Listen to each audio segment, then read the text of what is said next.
Robby, what is on your radar today?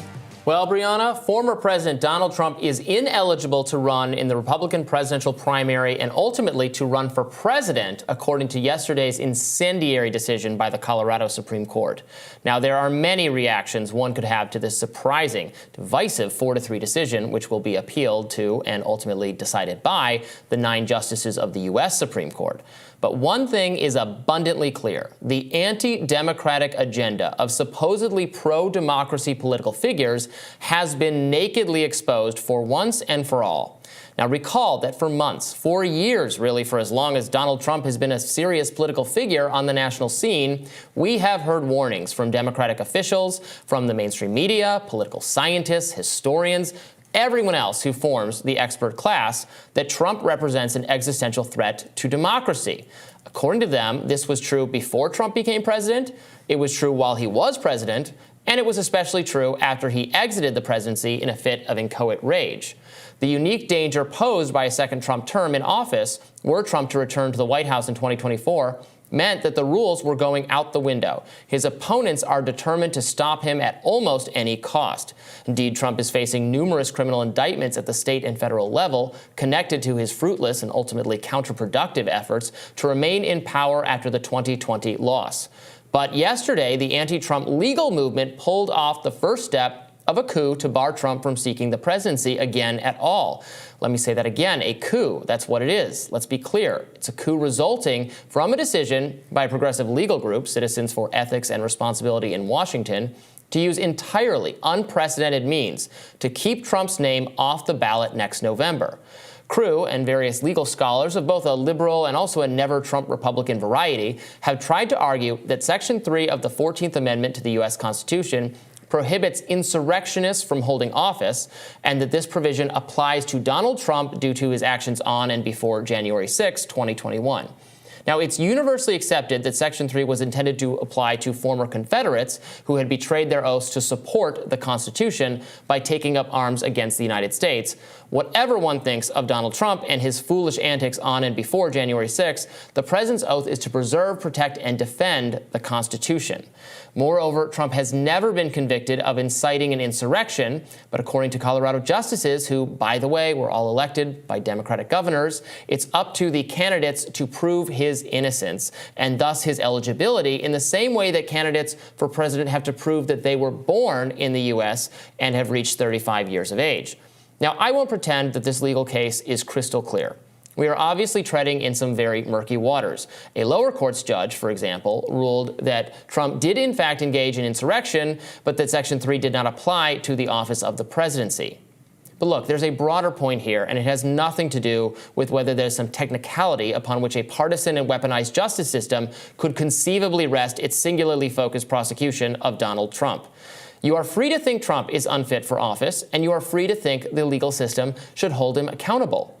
But you cannot wrap yourself in the cloak of democracy when you resort to anti-democratic means to stop him. Democratic Representative Adam Schiff is celebrating the ruling, saying that it's accountability for Trump's past actions. That's dead wrong, Congressman. Accountability would be the voters rejecting Trump due to his actions. If you take away this choice, you've only proved you don't actually believe in the principles you've sworn that Trump has violated. Let's make no mistake, refusing to print Donald Trump's name on the ballot would be deeply, profoundly undemocratic. Trump is not a gadfly candidate. He is the current frontrunner. He is at this moment leading incumbent President Joe Biden in swing state polling. If the election were held today, he might very likely win. Are his opponents saying, we can't beat Trump, so it's okay to cheat? What does that do to their argument that it's Trump who won't play by the rules of democracy when they have gone to the court to beg the justice system to take this choice off the table for the American voters, who I suppose are too stupid to decide for themselves? And Trump is the threat to democracy?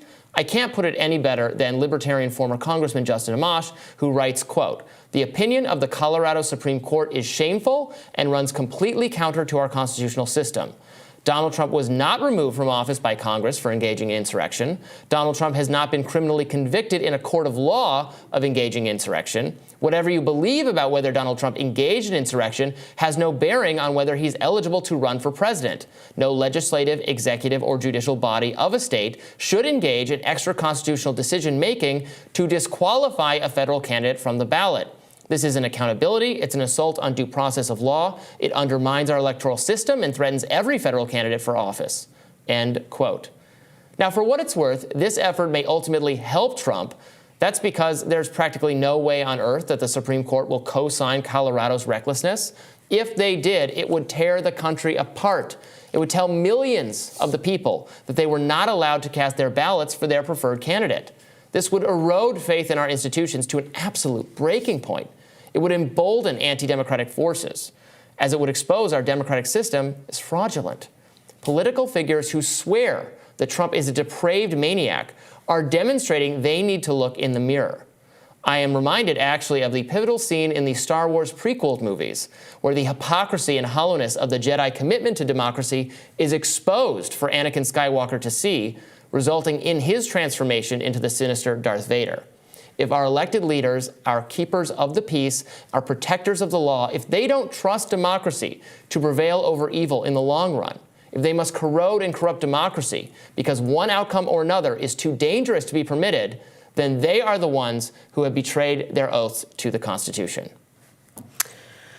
All right. So, as I said in our A Block segment, I think it is wrong to decide without a trial court, without a fact-based finding that Donald Trump has in fact committed an insurrection. To me, that's the flaw in all of this. I also agree that completely outside of the law, the optics of this are bad from a Democratic perspective, just as they are bad when the Democratic Party keeps every candidate not named Joe Biden off the ballot in Florida. However, the idea that this is pure legal fiat, I think, goes too far. Much like deciding whether or not someone is 35 and therefore ineligible to be president, or much like deciding that they were not born in the United States of America and therefore are ineligible to be president. The 14th Amendment is clear on this prohibition of someone having committed an insurrection not being allowed to be president of the United States of America. That is a toggle yes, no, on, off switch. The Constitution is clear about this prohibition. I don't think, if we can take a step back from Donald Trump for a second, that anyone thinks the idea of that prohibition is a problem. Many conservatives in this moment are pointing to the fact that this is a law that was contemplated in the wake of the Civil War. That is true. But like most laws that are provoked by some real-world occurrence, they are not designed to be limited to apply to exactly that literal occurrence. They would not have promulgated the law if they thought that the law only applied to Civil War, right? There's no point. The Civil War already happened. So I find myself reflecting on the two conservative Federalist Society lawyers who have written a law review paper on this question.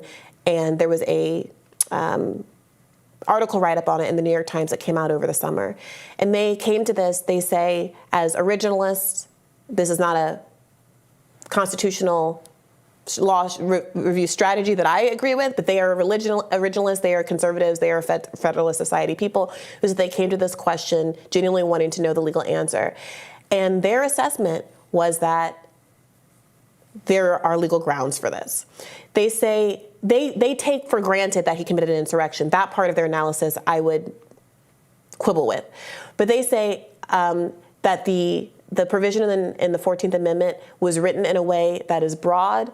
They looked at the historical context in which it was written and say that it, of course, contemplates a former president making the choice to try to undermine the political will of voters to remain in the presidency, that there's not a lot of controversy around whether that is something that is a insurrection or a coup or whatever the full language of the 14th Amendment is. Oh, here it is.